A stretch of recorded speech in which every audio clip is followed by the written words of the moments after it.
Hello everyone, and welcome to episode number 6 of the Ask Trainer Jeff Show. I'm your host, Jeff McMahon, and we're here to answer all your fitness questions and injury questions and everything else related to health and wellness. So let's get started in today's questions. We have Stephanie leading us off with weekly meal prep for parents on the go. Well, Steph, you're in good luck. I've been posting a lot on my Facebook about batch processing, and that's basically preparing your meals ahead of time so that way you can just pop them in the microwave and be ready to go whenever you need to. Things that we've been doing in this house have been mornings are always tough, so we do a whole dozen eggs. We do 6 egg whites, 6 whole eggs, whisk them together, chop up some veggies, pop them into cupcake tray, bake that in the oven for 325 for 20 minutes, and then when it comes out, I sprinkle a little cheese or whatever on there for flavor, but then you're ready to go for meals. I eat 2 of them every morning with a bowl of oatmeal, and then you got your protein and carbs ready to go. Other things that are great would be Olay Extreme Wellness Wraps. I do these with my almond butter, peanut butter, and jelly sandwiches.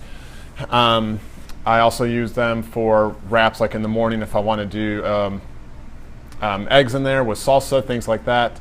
You also can do protein shake or meal replacements. These shaker bottles are awesome because they have a little whisker ball in there, and that will help break it up so it's a smooth drink and not all chunky and stuff. Things like that, though, are really going to be your best bet. Always be prepared. Dinners, I can't buy vegetables, so I do the steam fresh veggies. There's no sodium, no fat, anything like that, so you just pop them in the microwave, it steams the vegetables for you, and then they're ready to go, fresh and accessible. Lastly, I guess the only other thing would be to drink a lot of water.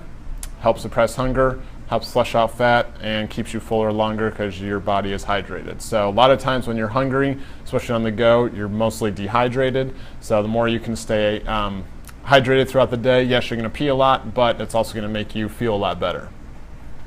Question 2 is from Daniela. How do you feel about eating 2 tablespoons of coconut oil a day? Coconut oil is great. It helps curb your appetite. It helps speed up your metabolism. So for both of those reasons, if you're trying to lose weight or just be healthy in general, coconut oil is excellent for you. It's great to cook with, things of that nature. Don't get carried away though. Coconut oil is going to maybe curb your appetite, so you eat like 100 to 200 calories less than you normally would. It'll speed up your metabolism, but it'll only really burn about 120 calories in a day. So it's not like it's this huge fat burner and you're going to lose pounds right away. If you stick with those numbers, 100 and 200, that'll basically in about 10 days make you lose 1 pound of weight. But that's an extra 1 pound that you didn't have before, so coconut oil definitely adds many benefits to your body, so you just got to see if you like the flavor or not. Jessica says, which lunch meats are lesser of 2 evils? None, but if you want to go for it, I would say turkey and chicken, but don't get all the flavored up turkey and chicken. Get either the oven roasted or smoked, maybe would be the other one I would pick. Personally, you might think this is gross, but rinse off your lunch meat, get all that nitrates and everything else. Stuff's going to be in your meat to preserve it, but at least the covering and layers and stuff you can rinse off. And it's only water. It sounds gross, but it's not that gross. You rinse it off, you put it in your wrap, you put lettuce, things like that in there. You're going to not even notice that it's just watery meat. So my opinion, don't eat it. Your opinion, that's the best answer I can give you. Robert says, my patellar ligament is tight. My patellar ligament is tight when my knee is sore when I run. Okay, so your patellar ligament is going to be right here in front of your kneecap, and it helps track your kneecap, so as your knee bends, it slides over and back. The problem is people's tracking becomes off, and so that ligament starts to become sore as your kneecap shifts as you run. So quick fix would be to get one of those thin bands that wraps around your knee right underneath here. They're about this thick, and it goes right around your knee to help keep that in place. You can also use kinesiology tape, and there's YouTube videos on how to tape a knee for running.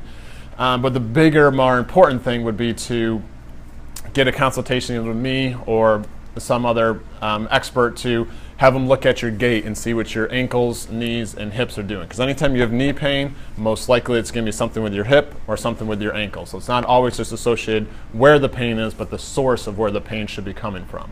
So quick fix, use a brace, tape. Real fix, talk to an expert or a consultant or someone that can help you, that you trust, to fix your gait and your posture and all that kind of jazz. All right, the last question today comes from Greg, and he says, when losing weight, do you recommend full body or individual body parts throughout the week? Individual body parts is great if you're trying to build. If you're lean already and you want to start to get bigger and more defined and things like that, that's when you start breaking down that. When you want to lose weight and you want to shed all that fat off of you, you got to go with the full body workouts. It's going to increase your caloric expenditure. Legs burn the most amount of calories, so you always want to be using those during your workouts, whether it's squat to curls, lunge to shoulder press, lateral lunge to dumbbell rows, whatever. You always want to be using those legs, because the more you burn with these bad boys, the more you burn off of this bad boy. So maximize total body to get you down to the weight you want to be. When you're there, then transition to individual body parts and start toning up, and that's when you can do the sculpting and making your body look more firm and tight all the way around. All right, guys, thank you for the questions for today. Again, hashtag AskTrainerJeff on Instagram, Facebook, or Twitter, and we look forward to answering your questions next week.